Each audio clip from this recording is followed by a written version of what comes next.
পেঁয়াজের কলি কত? 10 টাকা জোড়া। 10 টাকা জোড়া। হ্যাঁ। বেগুন 20 টাকা কেজি। 20 টাকা কেজি। পালং শাক 5 টাকা একটা। 5 টাকা আটি। হ্যাঁ। তারপরে আপনার বাঁধাকপি বাঁধাকপি 10 টাকা পিস। 10 টাকা পিস। হ্যাঁ। এত কম হওয়ার কারণ কি? বাজারের আবহাওয়া ভালো না। সিম কত কেজি? 10 টাকা কেজি। 10 টাকা। বিটকপি ফুলকপি 20 টাকা কেজি।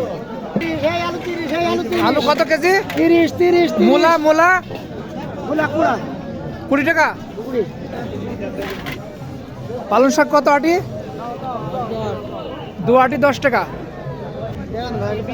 টমেটো কত? টমেটো 30 টাকা কেজি, কলি 10, সিম 10, বেগুন 30, ফুলকপি 20, বাঁধাকপি 20। আলু কত? আলু 12 টাকা কেজি। টমেটো 70 টাকা। আর ওই ঝাল 20। 1 পোয়া 20 টাকা। ছোলার শাক কেজি কত? 40 টাকা কেজি। 40 টাকা কেজি।